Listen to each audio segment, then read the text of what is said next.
18년에 전역한 상근이에요. 이제는 역사 속으로 사라진다는 상근 예비역의 추억을 떠올리며 작성합니다. 보통 상근으로 갔다 왔다 라고 하면은 동사무소, 예비군 부대를 많이들 생각할 겁니다.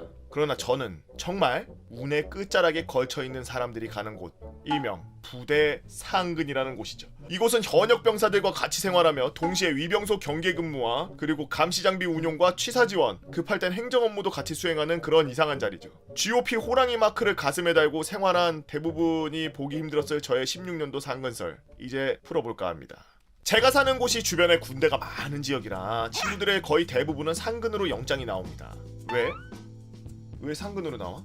저희 집과 부대까지 거리가 아주 멀지 않았으나 병사는 운전을 할 수 없다라는 지침 때문에 버스로만 출퇴근을 해야 합니다. 그래서 왕복 7대의 버스를 타고 차 타면 20-30분 걸릴 거리를 가는데 2시간 30분, 오는데 2시간 30분. 아이고, 총 5시간을 왕복하면서 출퇴근을 하죠.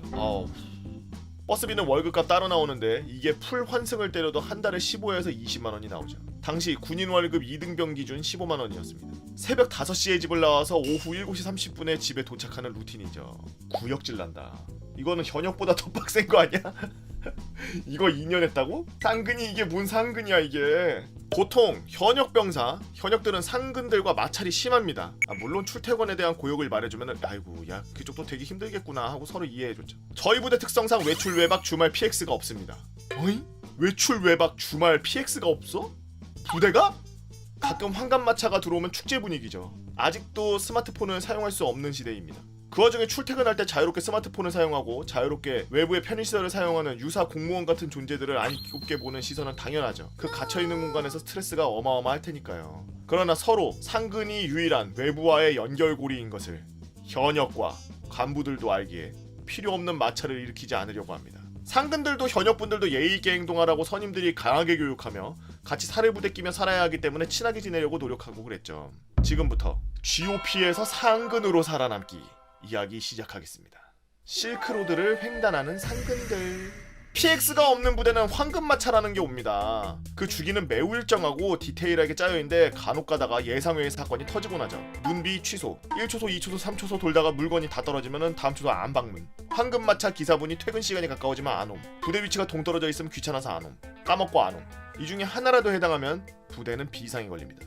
뭐 한두 번 안 오는 거야 상관이 없지만 일주일, 2주일 지나면 생활용품, 위생용품, 간식들이 떨어지기 시작하죠. 최고의 비상사태는 부대 내 담배가 사라지는 겁니다. 와, 군대에서 담배 진짜 중요한데. 담배 한 개 피해 1,000원까지 올라가는 미친 인플레이션이 펼쳐지죠. 비누와 음료수도 최대 5배까지 뛰어 올라갑니다. 이때 유일하게 밖으로 나갈 수 있는 상근들이 무역을 진행합니다. 대항해 시대야? 자신의 카드를 주며 원하는 품목을 적어줍니다. 저희는 그걸 노트에 적고 아침에 사오죠. 그리고 자고 있는 병사들의 관물대에 메모와 함께 돌려놓습니다. 위병소를 통과할 때 검수받은 물건 외에는 반입이 불가능하지만 위병소 근무를 뛰는 현역들도 주문합니다. 나 말보르 플레이버 플러스 하나 하고 이번에 새로 나온 거 뭐 맛있는 거 뭐 있다 그러더라고. 제주 뺄롱에일인가 그거 두 캔 사다 줘. 네, 바로 통과됩니다. 오케이. 이 정도면은 이게 쿠팡 이거 상근맨 아니야 이거? 어느 날 간부님들이 이상한 냄새를 맡았는지 불러내서 이런 얘기를 하더라고요. 너희 혹시 병사 애들 담배 심부름 같은 거 막 하고 그러냐? 얘는 우물쭈물하면서 뭐 가끔 뭐 그럴 때도 있습니다라고 사실대로 털어놨습니다. 간부님은 혹시 내 것도 좀 사다 줄 수 있냐? 라면서 카드를 주더라고요. 2부로 사다 드렸습니다. 뭐 어려운 건 아니니까요. 스트레스가 많았나봐요. 이렇게 다양한 병사들과 간부님의 어렵지 않은 부탁들을 들어주면 저희도 나쁠 게 없으니까 계속 그렇게 진행했죠. 어차피 제 담배 사는 김에 같이 사는 거니까요. 이렇게 담배뿐 아니라 라면, 클렌징 폼, 치실, 새로 나온 과자, 양손 가득 출근한 오라면 그 어느 때보다 환영받으면서 영내해주다가곤 합니다.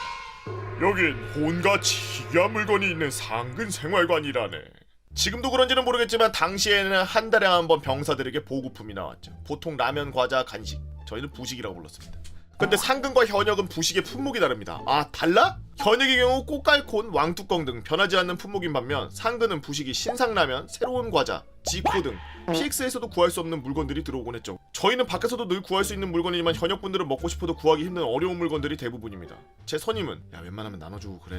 필요한 사람이 갖는 게 제일 좋은 거야 라면서 필요한 현역들에게 대부분 드렸죠. 저도 대부분 필요한 사람이 있다면 나누었죠. 상근들도 관물대를 지급받지만 대부분 필요한 물건을 집에다 두고서 생활하기 때문에 관물대가 텅 비어있는 경우가 많습니다. 그래서 이걸 활용할 방법이 없나 하다가 묘안이 떠올랐죠. 부대에 물건이 떨어지는 걸 대비해서 물건을 쌓아두기 시작했습니다. 먼저 현역분들이 지겹도록 들어오는 과자나 라면 등을 제 부식과 교환했죠. 물물 교환은 물건의 가치의 양에 따라 달라지는데 이는 군대에서도 마찬가지입니다. 예를 들어 저의 불닭볶음면 하나는 현역분들의 꽃갈콘 5개와 맞먹는 가치죠. 이렇게 당장 공급이 많아서 굴러다니는 물건들을 싼 값에 물물 교환하기 시작했고 황금마차가 들어오면 음료수를 짝으로 사서 넣어뒀습니다. 물론 담배도 한 보루 정도 사다 놓곤 했죠. 맛다시, 땅콩, 라이터 등 사치품도 조금씩 구비했습니다. 그렇게 시간이 지나고 부대에 보급품이 떨어질 때쯤 소문을 듣고 찾아오는 손님들이 많죠. 태수씨 혹시 캔커피 남는 거 있나요? 담배랑 과자 같은 거 있다는 소문 듣고 왔습니다. 구할 수 있나요? 찾는 물건이 다양해지죠. 시즌 상품으로 핫팩이나 얼음물 등도 있었죠. 역시 간부님들도 많이 찾아오십니다. 대부분 커피를 구해가셨죠. 당장 입이 심심한 사람들은 꽃갈콘마저 회수해갑니다. 이 과정에서 더 가치 있는 물건, 담배나 현금 1,000원쯤 받아가면서 유지하곤 했죠. 게다가 영내 유일한 자판기마저 고장나면 황금기를 맞이해야 하는데 적당히 회수한 것 같으면 다시 황금마차가 들어오기 전까지 빠르게 물건들을 기부하듯이 뿌리기도 했습니다. 장사는 평판이 중요합니다. 덩달아 제 평판도 올라가죠. 뭘 해도 간섭이 줄어드니까요. 상근생활관에는 TV가 없습니다. 있더라도 다들 근무 나가기 시작하면은 필요가 없기 때문이죠. 그러나 짬이 차면서 여유로움과 심심함이 들어갔고 무료함을 달래기 위해 지금까지 물물 교환 스킬을 이용해서 라디오까지 손에 넣는 데는 성공했습니다. 이렇게 군 생활의 마지막엔 지금까지 모아도 제 돈과 마지막 월급들을 탈탈 털어서 대량의 라면 박스와 음료 박스를 남기며 전역했죠. 이렇게 군대의 모든 걸 환원했습니다. 즐거운 경험이었어요. 지금 생각해보니 서로 딱히 건들지 않은 선후배들과 서로 아저씨인 타분대들이 있었기에 가능했던 일이었던 것 같습니다. 처음에는 5시간 걸리는 상근이라 그래서 불쌍하게 보이다가 마지막에는 대항시대 대상인이었던 썰. 거의 뭐 실크로드네. 참 이게 군대에서 쓸모없는 보직이 없어. 왜냐? 군대에서는 보직이 얘가 별로 쓸모가 없거나 꿀 빠는 것 같다라고 생각하면은 2개, 3개, 4개, 5개, 6개 더 주거든요. 저 같은 경우에는 정비병이어서 정비병에 몰빵해야 되는데도 불구하고 제가 욕심이 있어서 깍새도 하고 의무병 집체교육도 갔다 오고 별거 다 했어요. 뭐 고충상담 관리병도 하고. 우리 부대에는 그게 없어. 그 절이나 교회 이런 게 없어. 그래서 군종이 있어봐야 그냥 저 밖에서 이렇게 전화 오면은 이번에 불교 뭐 줄 거니까 와라 뭐 이런 거 연락받는 연락책이야 그냥 군종이라는 게. 근데 내가 고충상담병 관리병 하고 있었는데 갑자기 그 되게 막 삐리한 선임 본부 중대 선임이 있었는데 나보고 A급 달래. 그래서 A급을 왜 드립니까? 그랬더니 B급이라도 줘. 제 옷을 말입니까? 왜 드립니까? 그랬더니 잠깐 줘봐 내가 오바로크 해주게. 뭘 오바로크 합니까? 그랬더니 빨리 줘봐. 그래서 내가 특이한 거 해주게. 막 나는 근데 약간 호기심이 있거든. 이게 막 선임들만 알고 있는 뭔가가 있나 보다. 알겠습니다. 그래서 줬어. 갑자기 너 이제 불교 군종이야 이러면서 나한테 옷을 주는데 옷 여기에다가 불교 군종을 박아서 온 거야. 제가 군종병을 왜 합니까? 그랬더니 너 고충상담 관리병이잖아. 고충 관리병이랑 뭔 상관입니까? 그랬더니 그거 하면 원래 이것도 같이 하는 거야. 아유 본인은 아니지 않습니까? 나는 아니지. 근데 너는 맞아. 넌 이제 군종병이야. 그리고 저녁 휴가 나간 거야 그 다음날. 그래서 나도 모르게 그냥 여기다 군종 달고 다니기 시작한 거야. 개 짜증 나더라고. 다른 부대 가면은 저 새끼 군종이니까 개 꿀빠네. 진짜 몽키 스패너로 갔다가 눈 클리크 돌려버리고 싶더라 진짜. 이 새끼들 4분의 3 렌치로 갔다가 이빨을 비틀어봐야 정신을 차리지. 저는 종교가 없어요. 근데 불교 군종병 달아버렸어. 정비병에 개인 정비 시간에는 깍새. 그래도 휴가는 많이 나갔어. 근데 또 휴가를 막 나갈 수가 없어. 또 오랫동안 부대를 비우면 차들 다 고장나니까 정비병은 최대 4박 5일밖에 못 나간다. 정해져 있어. 그게 국룰이었어. 계속 내려오는 룰이었나 봐. 그래서 저는 군대 전역할 때까지 9박 10일을 써본 적이 없어요. 대신 매달 한두 번씩 나왔지. 계속 휴가 쓰고 계속 외박 나와요. 그냥 한 달에 나중에는 집에서 와도 아는 척도 안 해. 상근은 아니었지만 저도 부대가 집에서 아주 가까웠던 사람으로서 차 타고 15분 거리였거든요. 저도 많이 몸에다가 담배 숨기고 들어가고 맥심 숨겨서 들어가고 스파크 숨겨서 들어가고. 저도 약간의 실크로드 상인이었던 사람으로서 이 썰의 진위 여부는 당연하게도 진실 100%다. 이렇게 볼 수 있고요. 사실 근데 불닭볶음면이랑 꽃갈콘 5개랑 바꿀 수 있다라고 말한 부분, 그 부분은 약간 양념이 있어요. 안녕하세요. 썰랑썰레 애청자입니다. 해군 갑판병의 경우 배를 6개월 이상 타면 인사 발령에 의해서 육상부대 행정병 또는 부대관리병 등으로 전출이 이루어집니다. 배생활이 힘들어서 육지로 발령이 나면 육체적으로 편해지지만 막내로 되돌아가는 구조죠. 2등병부터 배정되어 있던 부대고 6개월 타고 육상 발령해서 전역자 때문에 병순환이 빠르고 몇 달만 있으면 중간 라인으로 배에 있으면 육상으로 내려오면 배 타다가 온 1병부터 배정돼서 육상 발령으로 막내로 군생활이 다시 재시작됩니다. 고속종을 타던 저는 처음 한 달은 힘들었지만 그만큼 수병들의 전역, 육상 발령 등에 금방 후임이 들어왔고 행복한 6개월 동안 고속정 생활을 보내고 사령부 인사과로 육상 발령이 났죠. 처음엔 고단했던 배 생활이 끝나 행복한 마음에 새로운 부대로 전출을 갔지만 제가 전출된 생활반은 사령부 인사과, 재정과 등 12명의 선임과 함께 생활하게 되었고 막내로 군생활을 재시작하게 되었습니다. 같이 전입 온 동기 녀석도 타부대 고속정을 탔고 저랑 동갑이었기 때문에 친하게 지내려 했지만 이 끼는 저를 해코지하고 모함하는 와중에 선임들의 똥꼬를 빨며 저를 고립시켰고 저는 새로운 막내 생활 적응과 해코지를 적응해가며 군생활을 다시 시작하고 있었습니다. 선임들은 자연스레 자기들 똥꼬 빠는 동기를 놔두고 저를 주로 작업 차출로 보냈고 내무 생활이 힘들고 우울했던 저는 작업을 하면 내무반을 탈출할 수 있고 저랑 처지가 비슷한 고생하는 동기들과 만나서 수다를 떨 수 있다 보니까 별다른 스트레스 없이 작업이 많이 나가게 되었죠. 그러던 어느 날 저희 부대에 VIP가 방문하게 됩니다. 바로 국정원장이 월요일에 온다는 소식이었죠. 그 당시만 해도 국정원장이 얼마나 높은 사람인지 몰랐습니다. 사령부 소속이었으니까 사령관님 자주 봤었고 가끔 참모총장님, 영관급 장교도 많이 봤었기 때문이죠. 그렇게 국정원장이 온다는 소식을 듣고 별다른 생각 없이 일과를 마치고 생활반에 갔습니다. 하지만 갑자기 부대 전반을 시설 등 관리하는 본부 대대장의 작업 차출 지시가 있었고 자연스레 저희 생활반에선 제가 나가게 되었죠. 참고로 그땐 1월쯤이었고 옷을 따뜻하게 입어라, 장갑을 껴라 이런 지시는 전혀 없었으며 생활반에서 항상 입는 해군 체육복과 슬리퍼를 신고 나갔습니다. 생활반 앞에 나가니 갑자기 함정의 가판을 닦는 소를 차출된 일병 찌끄레기들에게 던져주는 겁니다. 그래서 사령부 복도 청소하나 보다 라고 생각하는 순간 부대의 소방차 한 대가 시동을 켜고 출발하는 걸 봤죠. 이때까지만 해도 몰랐습니다. 부대 아스팔트에다가 세제를 뿌리고 솔로 닦을 줄은요. 작업에 차출된 일병 찌끄레기들은 스타렉스 2대에 나눠 타고 사령부 본청 앞에 내려졌습니다. 수송부 대원들은 소방차에서 내려가지고 사령부 바로 앞 도로, 사령부를 둘러싼 도로에 물을 뿌리기 시작했고 본부대 대장 땡 믹스커피를 마시면서 홀짝홀짝 마시며 생활반 중대장에게 지시를 하고 있었죠. 생활반 중대장은 어이가 없어가지고 멀뚱멀뚱 서있던 저희 쪽으로 오더니 갑자기 보급 세제가루를 땅에 뿌리면서 솔질이나 해 라고 했습니다. 뭐 어쩌겠습니까? 하라면 하라는데요. 그 자식의 충성 경쟁의 피해자가 제가 될 줄은 몰랐고 그 한겨울에 저희는 사령부 앞 도로들을 세탁세제로 솔질하기 시작했으며 그 작업은 7시부터 9시 반 10시까지 이어졌습니다. 이런 짓을 하다 보니 생활관 중대장님도 현타가 왔는지 처음에는 이것저것 지시하다가 작업 1시간 후쯤 야 대충 해라 라고 편의를 봐주셨습니다. 하지만 본부대 대장이 이 자식은 사무실에 있다가 1시간마다 나와서 빨리빨리 하고 여기도 닦고 여기 반질반질하네 여기 닦고 대시간가량의 끝없이 작업이 끝났죠. 한겨울의 추위에서 소방차 물을 발, 종아리에 묻혀가며 아스팔트 세탁 솔질이 끝났고 저와 작업자들은 생활관에 복귀하자마자 바로 점호를 하고 씻고 바로 뻗어서 잤습니다. 밤이었네? 아침에 작업한 게 아니라 무슨 밤에 7시에 차출을 해서 10시까지 애들을 굴려? 이거는 바로 보고를 해야지. 항상 제가 말하잖아요. 시스템을 이용하라고. 하지만 제가 정말로 더 어이없었고 빡쳤던 건 국정원장의 방문 날이었습니다. 금요일에 작업했고 국정원장 방문은 월요일이었죠. 아스팔트를 깨끗하게 하고자 뿌렸던 세제들은 아스팔트에 다 녹아들어서 겨울철 염화칼슘 들러붙어서 더 허옇고 더러워졌죠. 국정원장 차가 방문하기 전에 사령부 앞에서 대기하고 있던 사령관님이 중얼거리는 소리를 전 분명히 들었습니다. 아니 눈도 안 하는데 염화칼슘이 왜 이렇게 얼룩덜룩하냐. 야 본부대 대장 이거 왜 뿌렸냐. 한겨울에 아스팔트 솔질한다고 사령관님 앞에서 미친 척하고 말하고 싶었지만 참았습니다. 일병 찌끄레기였고 그때까지만 해도 몸이 안 아팠거든요.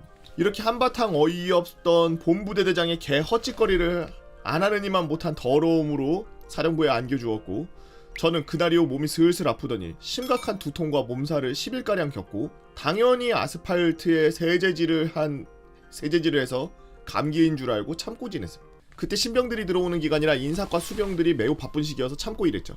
하지만 점점 두통이 심해지고 근육통도 심해지고 잠시 의무대에 감기 몸살약만 받아오겠다고 오후 3시쯤 의무대에 갔으나 군의관은 갑자기 엑스레이를 찍어봐야 되겠는데 폐렴인 것 같다 라고 하며 아무 생각 없이 감기인데 엑스레이를 왜 찍나 하면서 엑스레이 찍으러 갔죠. 몸이 안 좋아서 으슬으슬 떨리고 기다리고 있던 저에게 군의관이 아니 이렇게까지 아픈데 왜 이렇게 버텼냐. 갑자기 부대 구급차에 타라고 했고 저는 폐렴이라는 진단도 못 들은 채 감기인데 왜 구급차 타지? 지금 신병 와서 바쁜데 나 빨리 일해야 되는데 내가 살면서 구급차를 타네, 이런 순진한 생각을 하면서 구급차에 실려 국군병원으로 갔죠. 국군병원에 도착하니 이미 근무 시간이 끝나서 응급실로 도착했고 거기서도 엑스레이를 다시 한번 또 찍었습니다. 이게 도대체 뭐 하는 건가, 왜 왔나 하고 군의관에게 물어봤죠. 군의관은 결핵일 수도 있다고 일단 기다려보라고 했습니다. 초등학교 때 결핵 걸리면 죽는다는 말을 들었기 때문에 저는 갑자기 엄청 쫄리고 죽는 건가라는 생각이 들면서 본부대장에 대한 저주를 퍼부으며 긴장된 마음으로 결과를 기다렸죠. 하지만 다행히 폐렴으로 진단이 나왔고 2주 입원하게 됩니다. 폐렴이라는 병에 대해 잘 몰랐기 때문에 입원 며칠 동안 불안에 떨었지만 인간은 적응의 동물이라고 저는 이내 군병원에 생활에 적응해가면서 예쁜 간호장교님들도 보고 가끔 말도 걸고 병원 내 도서관에 가서 책도 읽고 힘들고 외로웠던 내무반 생활에 대한 해방감을 느끼다 매우 행복한 2주를 보냈고 폐렴은 잘 회복되고 부대로 복귀했죠. 당시 서울에서 어머니께서 면회를 오셨는데 그때 어머니에게 부탁을 했습니다. 군의관 면담 때 제발 입원 기간 좀 늘려달라고. 하지만 칼같이 2주만 입원시키다가 바로 퇴원시키더라고요. 군 전역 후 친구들과 군대 썰을 이야기하며 이 썰을 이야기하자 친구들은 군인 인권센터에다 신고하라고 해서 한번 신고해보았지만 이러한 사실에 대한 직접 증거가 없으므로 처리하기 어렵다는 말을 들었고 형님 썰랑썰레에다 박제해서 사연이나 올려야 되겠다는 생각으로 올려봤습니다. 썰랑썰레 올려간다면 재밌는 해군썰 이것저것 한번 올려보겠습니다 라고 크로스님께서 올려주신 썰랑썰레입니다. 한겨울에 저렇게 좀 무리하게 작업을 지시하고 그러면 충분한 휴식을 보장을 해줘야지. 이게 병사들도 하나의 그 기구나 기계들이 아니라 사람이잖아요, 그죠? 그러면은 보통 일을 부리는 사람들이 이게 보면은 개 멍청한 사람들이 장교로 있거나 간부로 있으면 이렇게 꼭 이렇게 병사들이 이렇게 일러 바치는 이런 썰들이 올라와요. 이게 저게 안 되는 거야. 사람의 이게 감정을 이해를 못하고 그리고 그 상황들을 이해를 못하고 그래서 자기가 이런 지시를 내렸을 때 어떤 일이 일어날지를 모르고 통찰력이 없는 거죠. 그 통찰력이 없는 게 뭐야? 딸리는 거야 이게. 근데 이게 딸리면 간부나 장교로 하면 안 돼. 왜? 그 삼국지 봤죠? 그냥 막 무력만 세고 자기 뒤에 막 그냥 병사들 따른다 그래서 막 가서 막 뭐 칼 휘두르면서 그냥 싸워가지고 자기 혼자 활로를 뚫고 이런 전쟁이 아니란 말이야. 이제 이걸 쓰는 전쟁인데 전략적으로 싸워야 되는데 이제 그런 간부들 밑에서 뭘 믿고서 전쟁에 참여하고 뭘 믿고서 나라를 지킵니까? 못하는 거예요. 그러니까 만약에 이 글을 이걸 보고 계신 간부님들이 계시다면 자기가 그런 사람이 아닌지 한 번 정도는 되뇌는 시간을 좀 가져야 될 필요가 있어요. 저도 병 출신으로서 간부들 중에 이상한 진짜 간부들도 많고 병사들은 이상한 병사들 더 많아요. 병사들은 당연히 더 훨씬 많을 수밖에 없고 인원도 많고 그리고 훨씬 그 데려오는 규정이 허들이 낮잖아.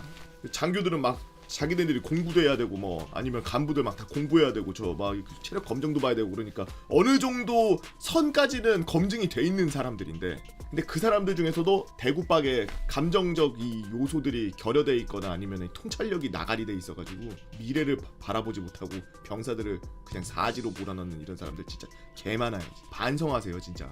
전쟁 나면 얘네들을 끌고서 저기까지 이렇게 가서 저 고지를 점령하고 그 다음에 가야 되겠다라는 생각 못해요. 왜? 그건 제 입으로 말 안 하겠습니다. 얼마 전에 공군 활주로 알바하신 분 썰 듣고 후토크 하실 때 공군의 레미제라블 얘기가 잠깐 나와서 추억이 떠올라 글을 적어봅니다. 제가 글 쓰는 게 너무 오랜만이라 재미가 있을지는 모르겠습니다. 저는 대학에선 성악을 전공한 사람이죠. 성악 연습도 할 수 있고 지금까지 배워온 것들을 잊지 않기 위해 군악대를 지원했습니다. 제가 복무할 당시 저는 성악병으로 들어가게 되었고 군악대는 이취임식, 위문공연, 순회공연 등 공군의 각종 행사에 지원 역할을 했죠. 그 군악대 들어가기 되게 힘들다 그러던데 우리나라의 군악대 그 지원율이 엄청 높아서 하늘의 별 따기라 그러던데 저거 어떻게 들어가셨네. 저희 부대는 공군 군악대에서 가장 큰 부대였고 군대 행사의 꽃 국군의 날 기념 행사를 할 때면 각종 특수부대 시범, 공군 전투기 에어쇼, VIP 사열 등을 전부 눈앞에서 보고 아침부터 낮까지 이어지는 행사에 애국가 하나 부르려고 수도 없는 예행 연습과 대기를 하는 부대였습니다. 또 각종 행사 지원으로 서울, 대천, 대구, 진주, 대전, 충주, 제주도 갈 때는 수송기를 타고 갔는데 너무 시끄러워서 잘 수도 없고 mp3 귀에 꽂아도 다 뚫고 들어옵니다. 전국 방방 곳곳 이동도 많았죠. 수송기는 저게 안 돼 있구나. 소음 차폐가 안 돼 있구나. 하긴 그런 소음을 막아주는 그런 걸 넣을 그 공간이나 그런 무게 대신 장비를 더 싣고 다니는 게 나으니까 그 괴물이 진동하는 게 다 느껴지겠구만. 와, 수송기를 타고 다녀? 그 외에도 고등학교 때까지 실용음악하던 특기를 살려서 보컬병들과 함께 정훈부대 즉 홍보팀에서 음악을 주제로 버스킹 영상을 찍기도 했습니다. 나름 바쁘게 지내던 어느 날 정훈대대 땡땡소희님이 군악대를 찾아와서 얼마 전에 영화관에서 레미제라블을 보고 왔는데 이걸 한번 패러디해보는 게 어떠냐고 제의를 하셨고 저는 제 군대 동기이자 가장 친했던 형을 꼬셔서 같이 하기로 했죠. 노래 연습도 하고 나름 동선도 짜고 이 영상을 찍기 위해 전국에 있는 공군 군악대에 복무하는 성악병과 뮤지컬병, 보컬병 등이 저희 부대로 모두 파견을 오게 되었고 저희 부대 50명가량의 아저씨들이 엑스트라로 동원되었습니다. 보신 분들이 있을지는 모르겠지만 도입부에 눈 쌓인 활주로가 나오는데 장소 찾는 것이 정말 힘들 것이라고 생각했는데 눈이 와야 했기에 촬영을 할 수 있기 때문이었죠. 그치, 타이밍 좋게 눈이 와야지. 눈이 안 오면 또 촬영을 못하니까. 눈이 오기 전까지 저희는 또 동선 맞추고 카메라 무빙, 노래 연습, 녹음을 했는데 녹음할 때 녹음을 다 끝내고 들어보니 귀신 들린 것 마냥 음침하게 마치 0.7배속으로 재생한 것처럼 녹음이 된 것이었습니다. 다들 이건 귀신의 짓이다 하면서 이거 혹시 대박나는 거 아니냐 우스갯소리를 하면서 다시 녹음을 해야 했죠. 녹음실에서 귀신을 보거나 기이한 일이 일어나면 그 앨범은 대박이 난다고 하는 그런 게 썰이 있다고 하네요. 드디어 눈이 왔고 정훈팀에서 현장 답사를 나갔지만 활주로는 눈이 오는 즉시 제설을 하기에 활주로에는 눈이 하나도 없었습니다. 하지만 활주로 끝에 치운 눈이 마치 산처럼 쌓여있는 곳이 있었고 그곳에서 50명 정도의 장병들과 삽과 넛가래를 들고 눈을 사정없이 찌르며 레 밀리터리불의 시작을 촬영했죠. 아, 이거 그 유명한 그 영상의 이 썰 주인공이 그 영상 찍으신 분이네.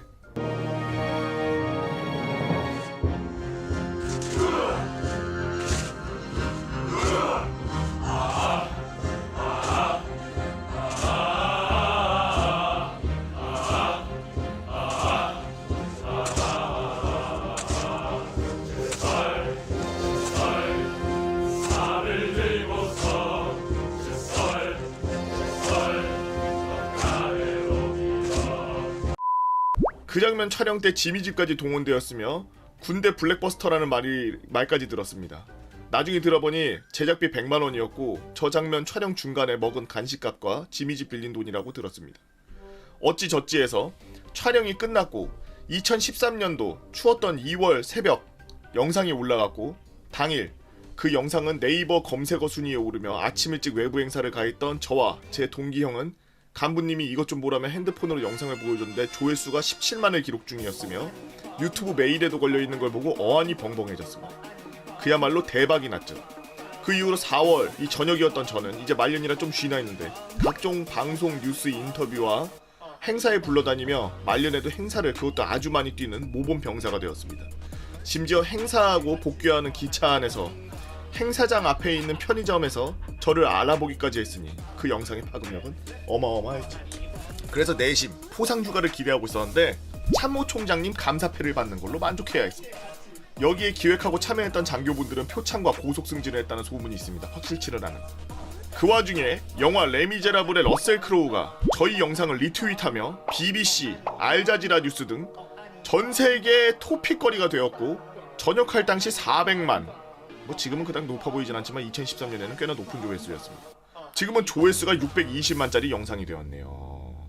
그리고 퀴즈쇼 1대 100에 출연 제의가 들어와서 복무 중에 제작진들과 레미제라블 팀으로 출연을 했는데 거기서 최후의 1인으로 남으면 상금을 받게 되었죠. 오이? 혹시나 군복무 중에 받은 돈이 군대로 들어갈까봐 전역하고 복귀하면 학비로 쓰겠다고 했다가 저는 만져보지도 못하고 바로 진짜로 학비로 증발해버린 슬픈 사연도 있었네요. 저는 그렇게 멋진 추억거리 하나를 가슴에 품고 전역하였고 지금도 좋아하는 성악을 하며 잘 살고 있습니다. 지금도 나라 지키시며 복무 중인 많은 장병분들 너무 고생이 많으시고 항상 감사합니다. 힘내세요 라고 연예인 공군 군악병님께서 올려주신 썰랑썰레입니다. 야, 레 밀리터리불 완전 유명한 영상이었는데 2013년도면은 지금부터 7년 전이니까 완전 레전드인데. 제설 최설 막 이렇게 하는 거 맞지? 야, 썰랑썰레 참 신기한 분들 많아요. 인터넷에 유명하신 유명인 분들 많이 오십니다. 저 솔라 씨 그 악수 거부한 팬, 솔라 악수하려고 이렇게 손 내밀고 있는데 그냥 지나가서 이러는 영상 있죠.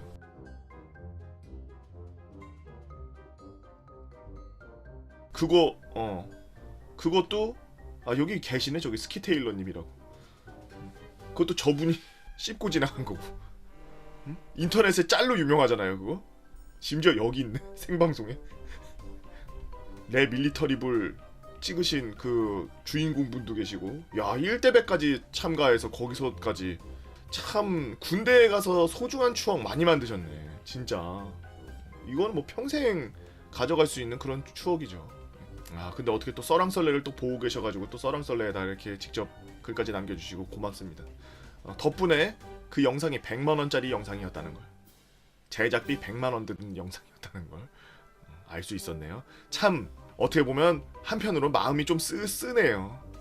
그 수십 명이 나오고 그런 엄청난 인재들을 데려다가 만든 영상인데 제작비가 100만원밖에 들지 않았다니.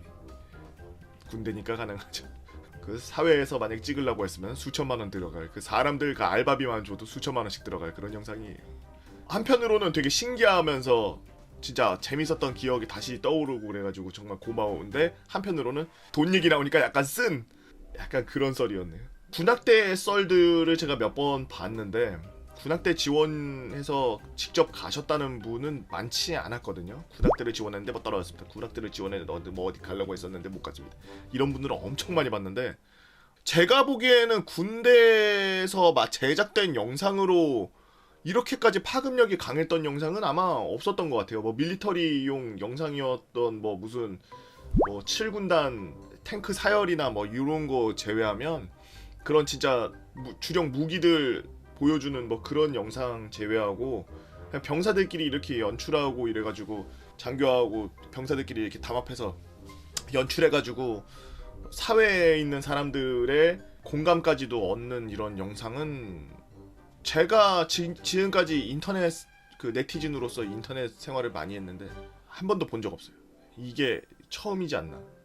보통 이제 군대에서 휴가 나왔는데 그 친구한테 막 귀에다가 저 기상송 불러주고서 일어나면 싸대기 때리기 뭐 이런 거 하고 뭐 그런 거 유튜브에는 많이 올라옵니다만, 아니면은 뭐 이제 막 예비역이거나 아니면 민방위인데 술 마시고서 뭐 총검술하는 영상이라든지 뭐 이런 것들은 많이 봤으나, 직접 군대에서 군대 내부에서 직접 작업해서 만들어서 퀄리티 있게 만든 영상을 이렇게까지 파급력 있게 널리 퍼진 거는 처음이라, 그때 당시에도 센세이션이었고 지금 얘기 꺼내도 모두가 웬만한 사람들 다 알고 있을 정도로, 진짜 이 영상 보시는 분 중에 한 80%는 아마 알고 있을 거예요. 궁금하신 분들은 한번 찾아보시길 바랍니다. 제 썰랑썰레 영상에 뭐 비할 바가 아닌 그런 조회수를 갖고 있긴 하지만, 진짜 어마어마한 조회수를 갖고 있는 영상이긴 하지만, 제 영상을 보시고서 한 번도 그게 뭐지? 라고 하시는 분들도 분명 계실 거예요. 제 영상 이제 10대 20대만 보는 영상이 아니거든요. 나이대가 좀 올라갔습니다. 30대, 40대, 50대, 60대, 70대까지도 아우르는 개보고의 썰랑썰레. 여러분들은 어떤 이야기들을 갖고 있나요? 안녕하세요, 개보고님. 항상 유튜브 재밌게 보고 있는 20살 시청자예요. 어그로성이 짙은 자극적인 제목이라고 생각하실 수도 있겠지만, 저는 정말 땀 한 방울만 흘려서 공익 판정을 받게 되었습니다. 지금부터 그 썰을 풀어보도록 할게요. 공익 판정을 받는 데는 흔히들 하시는 디스크, 고도비만, 저체중 등 다양한 사유가 있습니다. 근데 저는 비교적 드문 다한증, 다한증이시구나. 다한증으로 공익 판정을 받게 되었죠.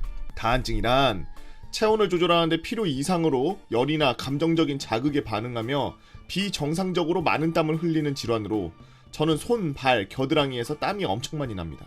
선천성 다한증은 다양한 원인이 있지만 저는 유전으로 아버지, 고모 3분, 여러 명의 사촌들 전부 다 다한증이죠.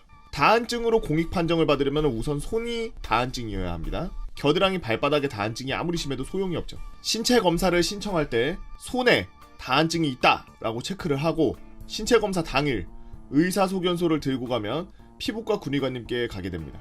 검사를 받기 전 군의관님 보는 앞에서 비누와 찬물로 깨끗이 손을 씻으면 군의관님께서 손 곳곳을 물기 없이 하나 없이 닦아내시죠. 그리고 책상 위에 휴지 한 장을 깔아주고 공중에 양 주먹을 쥐고 있게 합니다. 이때부터 시간을 재기 시작하는데 2분 30초 이내에 땀이 휴지로 떨어질 경우 4급, 30초 이내에 떨어질 경우 5급입니다. 한 방울만 떨어져도 됩니다. 저는 2분 정도 만에 땀이 떨어졌고 4급 판정을 받게 되었죠. 와, 이러고 들고 있는데 손에서 땀이 2분 만에 떨어져? 수도꼭지 틀었네. 많은 분들이 게임을 하거나 긴장되는 상황 속에서 손에 땀이 많이 나서 혹시 나도? 라는 생각을 하실 수도 있지만 해보시면 이게 쉽지 않습니다. 땀이 맺히거나 고이는 것은 가능할지 모르지만 떨어지는 것은 다한증을 가진 대부분의 사람들도 실패하기 때문이죠. 이분 글 참 단락 잘 나눠서 잘 썼다. 보기가 편하네. 이게 바로 그 저거 뭐라 그러냐, 그 직관성이 아니라 그 뭐라 그래, 그런 걸 그것이죠. 단락이 아니고 그래, 가독성. 그래. 요즘에 술을 많이 마셨더니 단어가 생각이 안 나네. 다한증이 왜 현역을 가지 않는가에 대해서 미끄러운 손에 수류탄을 놓칠 수 있기 때문에 탄창 결합에 어려움이 있어서 등 많은 생각을 해봤습니다만 제가 생각해본 결과 동상이 가장 큰 이유였던 것 같아요. 추운 겨울 손발이 항상 젖어있는 다한증 환자들은 동상에 걸리기 쉽습니다. 양말과 신발을 신고 있어도 발이 얼듯 장갑을 끼고 있어도 손이 얼어붙죠. 저희 아버지는 정말 다한증이 심함에도 불구하고 자원입대로 해병대 병장 만기 전역을 하셨습니다. 겨울철 외부 활동을 할 때는 항상 바늘을 들고 다니시며 손발을 계속 찌르셨다고 하더라고요. 이때 심한 동상 후유증으로 아버지는 지금도 열 손가락과 열 발가락 모두 쫙 펴지를 못하십니다. 전역을 하시고 간 피부과 의사분에 따르면 손가락과 발가락 일부를 안 자른 게 다행이었다고 하시더라고요. 이렇게 현역일 경우 겨울철에도 외부 활동을 해야 되는 경우가 많았고 많은 군부대들이 추운 곳에 위치해 있기 때문에 심한 다한증일 경우 동상의 위험으로 4급이나 5급 판정을 받게 되는 것 같습니다. 확신이 아니에요. 같습니다예요. 다한증은 완치가 불가능하기 때문에 더욱이 현역 판정을 받지 못하는 것 같아요. 우선 손과 겨드랑이 다한증만 수술이 가능하고 이마저도 보상성 수술로 손과 겨드랑이의 다한증이 없어지는 대신 반드시 다른 두 곳에 다한증 증상이 옮기게 됩니다. 맞아. 내 옛날에 친구도 겨드랑이 그 땀구멍 수술했는데 등에서 땀이 나더라.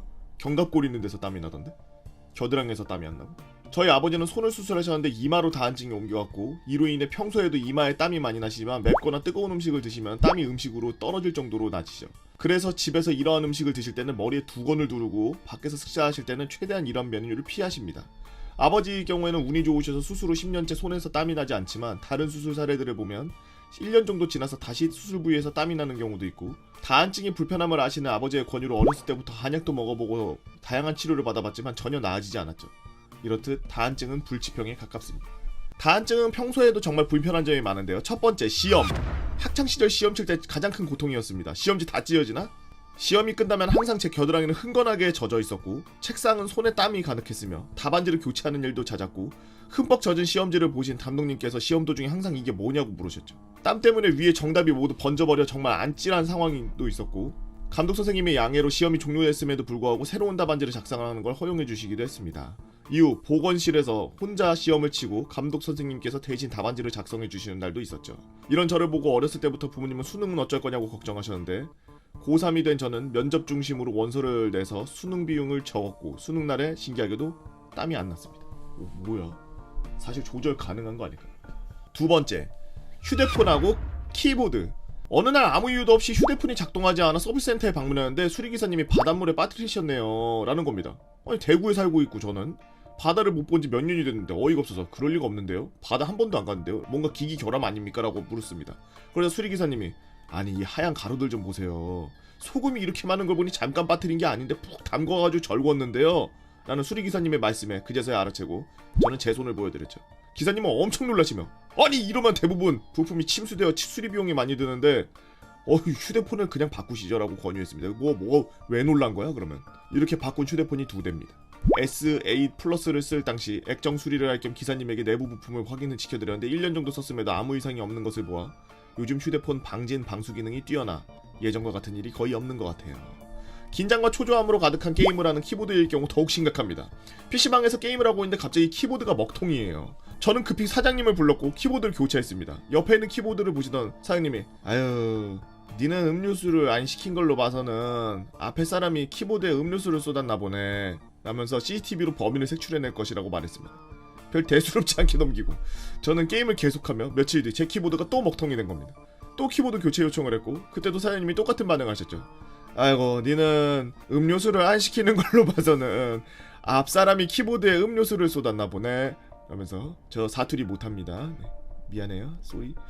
세 번째 때가 돼서야 저도 제 땀 때문이라는 걸 알았고 아니 도대체 얼마나 물이 많이 나오면 키보드가 고장나. 그땐 키보드 교체 요청을 하지 않고 조용히 컴퓨터를 끄고 나갔습니다. 그 이후로 저는 게임을 할 때 옆에 휴지를 잔뜩 뽑아두고 손과 마주치는 키를 수시로 닦아줍니다. 휴지를 잔뜩 쌓아놓고 게임을 하면은 이상하게 쳐다보시는 분들 많은데 그냥 땀 닦는 거예요. 땀 닦는 척하면서 이거 세 번째, 냄새. 친구들은 제 다한증의 심각성을 모두 알고 있어서 흠뻑 젖은 겨드랑이를 봐도 아 이 새끼 겨터파크 또개장 레전드라면서 웃어넘겼지만 냄새는 웃어넘길 수가 없었습니다.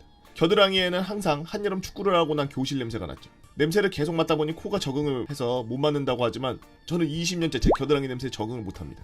아래쪽으로 고개를 내릴 때마다 냄새가 코를 찌르죠. 겨울에는 옷을 껴입고 있어서 덜하지만 여름에는 겨드랑이에 흐른 땀이 팔꿈치에 떨어져서 그 냄새가 더욱 진해서 더욱 고통입니다. 항상 고체 향수를 들고 다니며 화장실에 가서 고체 향수를 바르죠. 겨드랑이 냄새보다 더 큰 문제는 발이에요. 항상 질퍽한 상태로 다니다 보니까 제 발 냄새는 헛구역질이 나옵니다. 이건 고체 향수를 이길 수가 없기 때문에 별 방도가 없죠. 집 외에 실내에 들어가는 건 최대한 피하며 좌식 식당엔 절대 가지 않습니다. 부득이하게 다른 사람의 집이나 다른 사람과 실내에 같이 가야 될 경우에는 그 전날 발을 깨끗이 씻고 나가기 전에 발에 향수를 많이 뿌리고 여분의 양말을 2개 정도 챙기죠. 그리고 그 장소에 도착하자마자 신발과 함께 양말을 벗어서 주머니에 집어넣고 바로 화장실로 달려가서 발을 씻습니다. 이래도 제가 발자국을 남긴 자리에 악취가 진동을 해요. 다른 불편한 점도 많지만 가장 기억에 남는 거는 3개 정도로 추려봐왔습니다. 이렇게 다한증의 불편함이 많은 불치병으로 혹시 주변에 다한증인 분들 계시면 조금 이해 부탁드려요. 긴 걸 읽어주셔서 감사하고요. 인증사진으로 마무리하도록 하겠습니다. 다들 2021년 새해 복 많이 받으세요. 아이고 손이 아주 그냥 목욕탕에서 한 2시간 논 것처럼 됐네. 아이고 다 벗어지는구나. 손바닥 다한증 4급으로 진짜네. 진천동 쓰나미님께서 올려주신 썰랑썰레였습니다. 저도 제 친구 중에 한 명이 어렸을 때 손바닥에서 땀이 엄청 많이 나서 그 친구한테 맨날 수도꼭지 틀었냐고 장난치고 그랬는데 이렇게 고통이었군요. 어쩐지 그 친구 맨날 몸에서 향수 냄새가 진동을 한다 했더니 이런 부분이 있었구만. 저도 어렸을 때 저는 손에 땀이 많이 나는 체질이긴 하지만 저렇게 다한증까지는 아니었고 제가 어렸을 때부터 설거지를 제가 도맡아서 했었는데 워낙 그 퐁퐁이라고 하는 대제가 세다 보니까 어린 나이 때는 이 피부가 약하니까 맨날 퐁퐁으로 설거지를 하니까 손이 여기가 싹 다 벗어지더라고. 이게 손가락 껍질이. 방금 전에 저 다한증 걸리신 분 사진 이렇게 보다가 손가락 이게 끝에 이게 까진 거 보면서 얼마나 아팠을까 생각이 드는 게 나는 항상 손가락 끝이 이렇게 부어 있었거든. 빨간색으로 이 살 껍질이 싹 벗겨져서 가뭄 단 것처럼 막 갈라지고 그 사이사이로 피가 맺혔어. 근데 그 손으로 막 키보드 만지고 마우스 만지고 그러니까 맨날 이렇게 염증 비슷하게 돼서 손가락이 이렇게 전부 다 탱탱하게 부어 있었어요. 그런데도 게임을 멈추지 않고 매일 게임을 한 저는 이렇게 되었습니다. 고통 끝에 낙이 있다. 면봉 하나로 부대에 작살내버리기. 안녕하세요. 예전에 지휘 통제실을 화생방실로 만들었던 의무대 수의병입니다. 수의병에 대해 자세히 모르는 분들이 계신다면 지난 썰을 참고해주세요. 수의병의 주요 업무 중에는 위생 검열이 있습니다. 말 그대로 예하 부대를 돌아다니면서 위생 검열을 하는 건데 보통 취사장을 중심으로 시행하며 수의 반장, 수의사 면허 소지하고 카메라 들고 다니면서 종합적으로 평가를 담당하고 수의병, 기타 잡일이나 검사를 담당으로 구성된 검열팀이 가서 해당 부대의 위생 상태를 평가합니다. 보통 의무대에서 분기별로 각 예하부대 1회씩 실시하며 사전 통보 없이 저희가 랜덤으로 예하부대 중 한 개를 뽑아서 찾아가기 때문에 해당 취사장을 방문하게 되면은 보통 모르는 경우가 다반사입니다. 가끔씩 취사병이나 급병관님이 직접 전화로 저희 쪽에 전화 걸어서 야 니네 며칠에 와? 라고 물어보긴 하는데 저희는 물론 수의 반장님께서 랜덤으로 정하는 거라 모릅니다 라고 하죠. 물론 일정은 수의병들이 알아서 잘 짜죠. 모른다고 하고 자기네들이 짠데. 그리고 불시방문이다 보니 원래 취사병, 급양관 이렇게 나와서 저희 검열을 지켜보게 되는데 급양관이 휴가로 없는 경우가 종종 있어서 그럴 경우에는 군수병과 간부나 그마저도 없으면 아무 간부나 붙잡고 검열을 지켜보게 한 뒤 검열 결과를 그 간부에게 통보하고 해당 분기에 마지막 점검 후 해당 부대의 부대장에게 공문을 쏴버립니다. 그리고 급양관 부대실에 며칠 뒤 전화가 와서 왜 나 없을 때 왔어? 라고 하지만 상관이 있나요? 위생검열은 ATP 측정기와 채취봉, 면봉이라고 많이 하는데, 그리고 이수압이라고 하는 대장균 검사 키트를 이용하게 되며 식판부터 취사 용수, 취사병의 손까지 싹싹 긁어서 검사를 하고 해당 봉을 그 자리에서 직접 기계에 넣어가지고 바로 수치가 나오기 때문에 그대로 적어서 취사병들에게 보여줍니다. 바로바로 되는구나. 기기도 비싼데 스틱이 한 개당 3,000원 정도인가 한다 그러더라고요. 식판 꼭 잘 닦으시길 바랍니다. 운 나쁘게 본인 식판이 걸리고 본인 식판이 부적합 평가를 받아 급양관에게 개털리는 대형 참사가 일어나지 않도록 말이죠. 그리고 취사병이라면 당연히 시계 차지 마시길 바랍니다. 해당 취사병 손 찍어서 결과서에 사진 올리고 공문 올라갑니다. 아 진짜? 시계 차면 안 돼요? 취사병들? 몰랐네. 취사장 위생검열에서 1등을 받을 경우 사령관님이 직접 해당 부대에 표창까지 내려주십니다. 위생검열 당일 수의반장님의 기분이나 부대와 의무대의 거리에 따라 달라지는데, 부대의 거리가 짧고 수의반장님이 기분이 좋다면 부적합 판정이 나와도 야 다시 하나 뽑아봐 해서 재검사해가지고 적합이 나오면 적합 적어주십니다. 그냥 코에 걸면 코걸이, 귀에 걸면 귀걸이구만. 이거 완전 수의반장 술 한잔 사주면은 맨날 와서 그냥 적합해주겠는데? 그리고 해당 부대의 위병소에서 아무래도 문 열어줘야 저희가 들어갈 수 있는데 위용소 애들이 저희를 5분 동안 붙잡고 있는 경우도 있죠. 아무래도 취사병들과 내통을 하고 있는 듯. 때는 제가 일병 때 의무대에서 자체적으로 실시하는 위생검열이 아닌 사령부에서 주관하는 대대적 위생검열팀에 제가 가게 되었습니다. 당시 선임은 말년이고 수의반장은 휴가라 부재였죠. 최소 대급이나 대대급이 돼야 방문을 하는데, 사령부 위생검열은 아무리 작은 부대라도 취사장이나 조리장이 있으면 일단 가서 다 검사를 무조건 하게 돼 있더라고요. 특이한 부대도 있었는데 다른 부대에 더부살이를 하던 예하 부대다 보니 무슨 부대에 터널이 있는 부대도 있고, 취사장이라고 하기에 워낙 민망한 사이즈 취사장이 있고, 그리고 부대가 워낙 많다 보니까 한 약 3주에 걸쳐서 위생검열을 나가게 되었습니다. 3주 동안 일과 안 한 건 좋았지만 사방이 간부라 죽을 맛이더라고요. 사령부 주관 위생검열 당일 의무대 앞에서 기다리고 있던 저는 스타렉스에 탑승하게 되었고, 스타렉스 문 열자마자 사령부 보급과장, 짬중령, 당시 대령이라 짬이 비슷하거나 높더라고요. 보급장교, 군수지원대 보급장교가 있더군요. 그리고 저는 가운데 자리에 앉았습니다. 좌중령, 우소령. 사령부 위생검열은 아무래도 부대에 통보를 한 뒤 방문하는 것이고, 사령부 보급과장이 직접 방문하는 것이고, 해당 부대장과 사령관이 직접 보고서를 서로 주고받는 거다 보니 해당 부대에 높으신 분들이 가득 다 나와 있었습니다. 그리고 취사병의 급양관 표정은 말로 안 써도 다들 아실 거라 믿습니다. 보급장교들의 지적사항이 나오거나 제가 검사를 하는 도중에 주의나 부적합이 나올 때마다 해당 부대의 높으신 분들의 표정은 굳어갔고 취사병은 덜덜덜했죠. 그리고 오전에서부터 오후까지 진행하다 보니 검사를 실시한 후 해당 부대에 식사를 하는 경우가 잦았는데 그때마다 죽을 맛이었습니다. 거기 검사하고 부적합 때린 다음에 거기서 밥 먹어? 어떻게 밥을 먹어? 부적합 때렸는데. 취사병의 눈총과 좌중령 우소령 앞에 해당 부대장 사이에 끼어서 식사를 하는 병사의 기분을 좀 헤아려 주셨으면 합니다. 그리고 사건은 위생검열 2주차 때 발생했는데, 이제 익숙해져 버린 저는 정신을 놓은 채 2주차의 마지막 점검 부대로 가고 있었죠. 해당 부대는 워낙 길이 개판인 곳에 위치해 있었는데 마이티로도 올라가기 힘든 경사를 갖고 있는 비포장 도로 끝에 위치해 있었습니다. 그래서 운전병이 아무리 이 차량으로는 힘들 것 같다고 계속 말했지만 우리 군대가 괜히 K군대입니까? 까라면 까야죠. 보급장교님의 말씀 한마디 뚫어.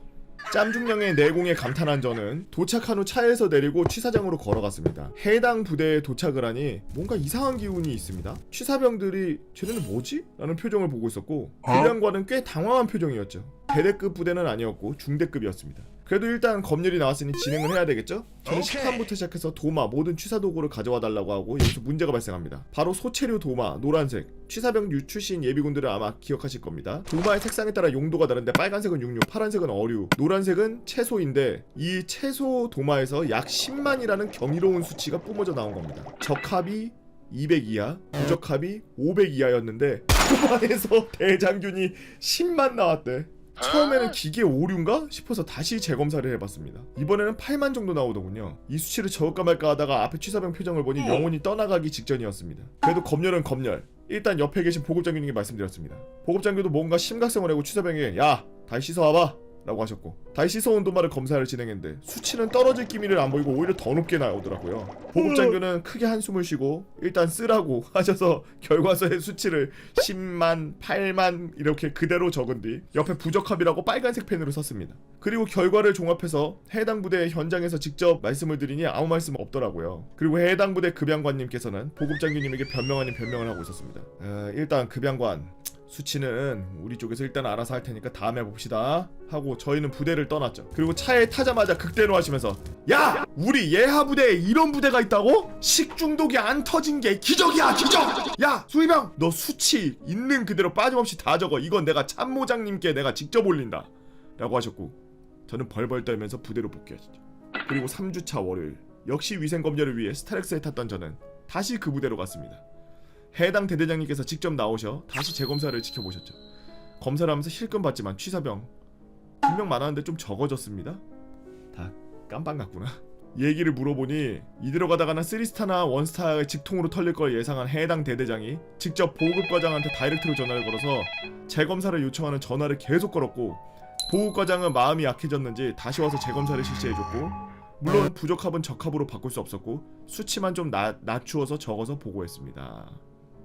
아니 바꾸면 되잖아 도마를. 이 더러워 죽겠네 이 미친놈들. 락스 좀 뿌리고 그러지. 긴 글 읽어주셔서 감사합니다.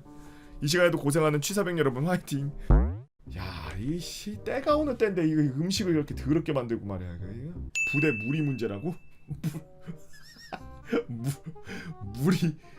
물에 누가 똥 싸놓은 거 아니야? 평소에 개모건님 써랑썰레 유튜브를 즐겨보는 유튜브 시청자입니다.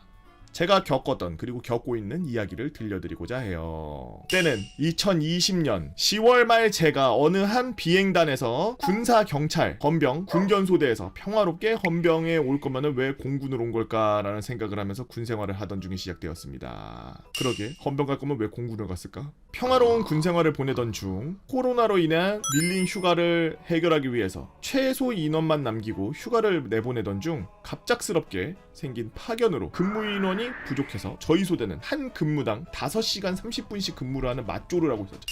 미쳤나봐. 5시간 30분을 근무해서? 우와 씨 논스톱으로? 낮에는 개밥 주고 개똥 치우고 개 목욕시키고 산책시키고 밤에는 초소 근무하는 공군답지 않은 일과를 지속하던 어느 날 왼쪽 눈떠덩이가 아프기 시작했습니다. 처음에는 전에도 피곤할 때 이런 식으로 아팠던 적이 있었기 때문에 나중에 괜찮아지겠지 라는 아니라는 생각을 하면서 나중에 다가올 위기를 모른 채 지내고 있었지만 어느 날 자고 일어났더니 눈이 초점이 안 잡히고 물체가 막 2개로 보이는 겁니다. 사실 그때까지만 해도 곧 나아지겠지 하면서 별일 없겠지 하면서 귀찮은 나머지 병원은 가지 않고 있었죠. 하지만 시간이 흐를수록 눈은 회복되지 않고 보는 게 불편해서 무리가 되는 건지 점점 두통도 동반되기 시작했습니다. 결국 휴가 때 안과를 방문했고 첫 병원에서의 의사의 불친절한 태도와 함께 아유 안경에 문제가 있으니까 다시 안경이나 맞추고 다시 오세요 라는 말만 들은 채 병원을 나오게 되었죠. 내가 이 병원을 다시 가면 병이다. 결국 12만원 주고서 안경을 새로 했지만 별 효과가 없자 다시 병원을 찾았고 그때는 이미 내부 공사 중이라는 이유로 공사를 하고 있어서 복귀하기 전에 어떻게든 해결책을 찾고 싶어가지고 다른 안과 병원을 찾았고 그 병원에서는 안구건조증 증상과 알러지 반응이 약간 있지만 다른 이유일 수도 있으니까 시간만 있으면 원인을 찾을 수 있겠으나 복귀해야 되니 일단 이거 약이라도 처방해주겠다는 말을 듣고 복귀버스에 올랐습니다. 그로부터 약 2주가량 눈이 불편한 상태로 지내면서 심하게 어지럽거나 불편하면 한쪽 눈을 윙크한 상태로 지내면서 지냈죠. 그때까지도 이 인간이 정신을 못 차리고 난 젊으니까 별일 없겠지 곧 나아지겠지 라고 생각하고 지내고 있었습니다. 그러다 어느 날 개보건님 유튜브에 군대에서 암 걸리신 분 영상을 보고 병을 무시하던 사람은 큰 병에 걸린다. 몸뚱아리가 20대 초라해도 무적이 아니다. 귀찮고 무섭더라도 용기가 필요하다. 라는 말에 심하게 찔려서 부대 내의 병원으로 향하게 되었습니다. 이때 듣게 된 말은 젊으니까 별일 없겠지라는 생각을 하던 저에게는 큰 충격이었죠. 병명은 시신경마비, 중증 근무력증, 일시적인 장애, 심하게는 뇌졸증이나 신경염일 원일 수도 있다는 말을 들었습니다. 이때 진짜 하늘이 무너지는 줄 알았습니다. 전공 자체도 디자인과라서 눈으로 보는 게 중요하고 친구들 사이에서도 다리는 없어도 되지만 손이랑 눈 다치면 진짜 인생 끝난다라고 장난으로 말하고 다녔었거든요. 다행히도 뇌 MRI 결과 뇌종양은 없다는 희망적인 말을 듣게 되었습니다. 사실 아직 정확한 원인도 모르고 치료도 받지 못하는 중이라 이야기의 결말이 어정쩡하고 이상하게 끝나지만 개보건님께 고맙다는 말 전하고 싶네요. 현재 왼쪽 눈이 왼쪽을 바라보지 못하고 왼쪽으로 움직여지지도 않습니다. 글솜씨가 없어서 두서없고 이상한 글 읽어주셔서 감사합니다. 아니 이거는 군대병원에 가서 하고 있을 게 아니라 청원 휴가라도 받아가지고 휴가 땡겨서라도 나가서 큰 병원에 가세요. 이게 군대에서 지금 몸이 묶여있다고 생각할 수가 있는데 군대에서도 자기네들이 책임지지 못할 만큼의 큰 그런 병이 걸린 것 같고 이러면은 바로 남의 자식이 되기 때문에 어느 조금 소소한 것들은 다 치료해줍니다만 막 골절이나 뭐 타박상 입었다든지 찰과상이나 이런 거 정도는 해줘도 신체 내부로 뇌나 뭐 신경 쪽 이쪽으로 들어가고 이런 거는 못 봐요. 근데 여기 지금 군 병원에서 찾았다는 거는 군의관이 그래도 능력이 있는 군의관이네. 의사들도 전부 모든 병을 다 알 수가 없어요. 제가 의사 선생님들을 무시하는 게 아니라 워낙 많은 양의 공부를 해야 되고 이 인간의 신체 구조 자체가 서로 연관돼 있는 게 말도 안 되는 이상한 데 연관돼 있기 때문에 머리가 아픈 것 같았는데 뭐 알고 보니까 뭐 심장 문제였고 뭐 눈이 아팠는데 알고 보니까 뒤에 뭐 있는 거 뭐 문제였고 막 이럴 수가 있고 막 여러 가지 케이스가 있기 때문에 그래서 의사 선생님들이 그런 많은 케이스를 보고 많은 치료를 해보셨던 분들을 위주로 찾아다니고 사람들이 그런 분들의 경력을 인정해주고 그러는 게 그런 많은 케이스를 봤기 때문에 다른 사람들은 못 찾아내는 그런 거를 한 번에 찾아낼 수가 있거든. 보는 걸로 듣는 걸로만으로도 여러 가지 케이스들이 막 머릿속에 생각나서 바로바로 이렇게 찾아낼 수 있어요. 근데 여기 군병원의 군의관님은 잘 아시네. 지금은 아마 병명을 듣고 바로 글을 쓰신 것 같은데 다음에 군 병원에 갈 일 있으면은 여기서 치료를 받을 수 있냐라고 물어보고 여기서 치료하기에는 조금 힘든 병이다. 근데 내가 해볼 수 있다. 뭐 이런 식으로 얘기하면 안 한다 그래. 훈련소 같은 거 하나 받아가지고 간부들한테 보여주고 나가서 전문적으로 이렇게 예약을 해놓고 검사를 해보고 치료를 받고 싶다라고 어필을 하고 그렇게까지 어필했는데 안 돼. 너 지금 뭐 필요한 인원이라서 안 돼. 막 이러지는 않아 보통. 저 같은 경우에는 눈이나 이런 시력 데미지 올 때가 언제 오냐면 저는 피곤하면 와요. 그 지금 보면은 맞조로 해가지고 지금 5시간 30분씩 막 근무 쓰고 밤새고 막 낮에도 일하고 밤에도 근무 쓰고 막 이러면서 좀 피로가 누적되고 그래서 그럴 수도 있으니까 우선은 큰 병원 가서 더 정확하게 보는 게 낫다고 생각해요 저는. 이 사람뿐만이 아니라 여러분들도 군대에 계시면서 지금 몸이 조금이라도 불편하시고 그러신 분들은 최선을 다해서 모든 검사를 다 받으려고 하세요. 군대에서는 그래도 검사해주는 거는 공짜니까. 저는 군대에 있을 때 제 몸 있는 거 머리 끝부터 발끝까지 전부 스캔 다 하고 나왔어요. 머리 조금만 아프다? 바로 수도병원. 심장이 이상하다? 바로 수도병원. 뭐 심지어 이런 것도 해봤어. 심장에다가 이렇게 패드 같은 거 차고서 하루 이렇게 생활하고서 그 다음에 갖다 줘서 그 데이터 주고 이런 거. 그런 것도 해봤어. 근데 나중에 알고 보니까 군대에서 막 있었던 웬만한 그런 거는 다 정신적인 거더라고. 나와서 보니까 공황장애였어. 막 숨이 막 답답하고 자기 전에 그날이나 아니면 그 전에 있던 날이나 막 밖에 나갔을 때도 그렇고 사람들 많은 데 있을 때도 그렇고 막 숨이 막 안 쉬어지고 막 답답하고 막 미칠 것 같고 막 몸에 막 힘들어가서 막 다 부시고 싶고 막 이러는데 막 어떻게 해야 될지 몰라. 막 온몸도 막 저릿저릿하고 막 노심초사하고 사람들 옆에서 보면은 이상하게 생각해. 그냥 이렇게 가만히 있으면 되는데 왜 저렇게 안절부절을 못하지 이러는데 답답해서 막 미칠 것 같더라고. 나중에 알고 보니까 그게 공황이었어.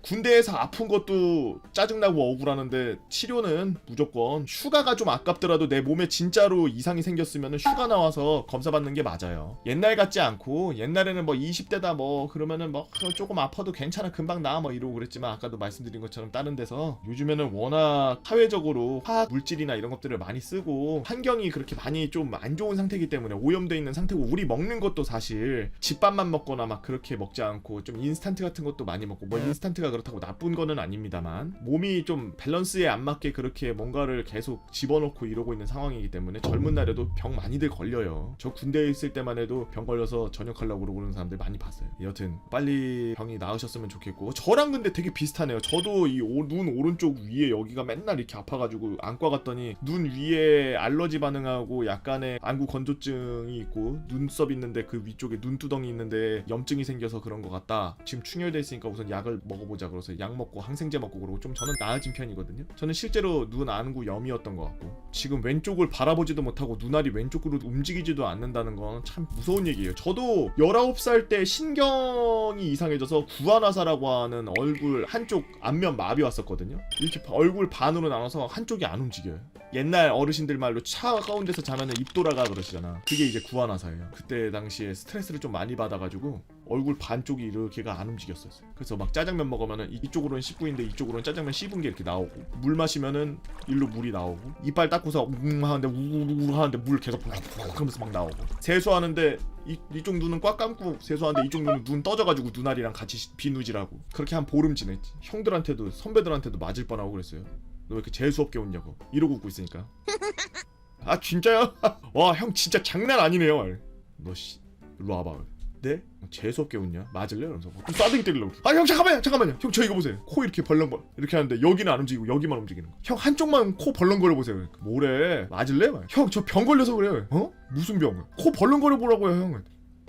막 혼자 이래. 어? 난 양쪽 다 움직이는데? 어떻게 한쪽만 움직이냐? 저 한쪽만 움직이죠. 이쪽 얼굴 다 마비됐어요 형. 눈 감았는데 이렇게 눈 그냥 이렇게 하면 막 눈 떠지거든. 형 이거 보세요. 눈 막 떠졌다 감았다 이러잖아요. 눈 꽉 감았는데 막 그냥 막 무릎 꿇으려 그래. 막 진짜 막 어쩔 줄을 몰라. 야 진짜 미안하다 야. 와 나 너 괜찮아? 아 나 너 아픈 애인 줄 몰랐어. 미안 말. 괜찮아요 형 저 병 걸려서 그래요. 버스 정류장에서 개쳐 맞든 맞을 뻔했지. 그 옆에 있는 형이 우리 동네 형이었거든. 그래서 그 형이랑 같이 얘기하고 있길래 선배 형이라서 막 웃고 같이 놀고 있었는데 잘 지내나 모르겠네. 근데 형 아픈 애 맞아요. 안 아프면 이러고 있겠습니까? 저는 13년도 군번으로 최전방한 포병부대에서 CP병으로 전역했습니다. 여기서 CP병에 대해서 설명하자면은 대대장이나 그 부대의 가장 높은 사람 옆에 비서실 같이 조그만한 단칸방 하나 만들어 놓고 여기 당번병 책상이 있고 여기 CP병이 여기 앉아가지고 여기 앉아서 맨날 책 보고 있어요. 야한 책. 그리고 이 뒤에 커피 포트하고 커피하고 뭐 각종 뭐 간식 같은 거하고 막 이런 거 놓는 테이블이 여기 뒤에 있고 그리고 전화기 한 대 이렇게 있고 근데 대대장실이라고 써있고 열로 바로 다이렉트로 못 들어가요. 일로 들어가는 게 금지돼 있어 웬만하면. 그래서 이렇게 들어가야 돼요. 왕이 들라 해라 약간 이런 것처럼. 심지어 여기 앞에 쇼파도 있어요 기다리기.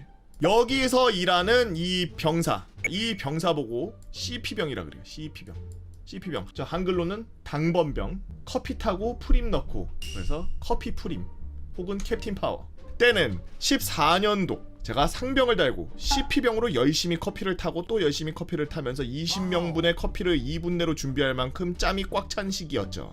당시 우리 사단장님은 새로 부임하시고 대대장님도 새로 부임하셨죠. 대대장님은 막 중령 진급하신 똑똑한 분이었는데요. 대대장님 전 근무지에서 직속상관이 새로 부임하신 사단장님. 또 직속상관이 또 사단장님이 된 거야? 이런 경우도 있네. 저는 당번실에서 찬짬 덕분에 사단장님이 우리 부대에 자주 방문하실 거라고 예상을 했고 그 예상은 역시나 빗나가진 않았습니다.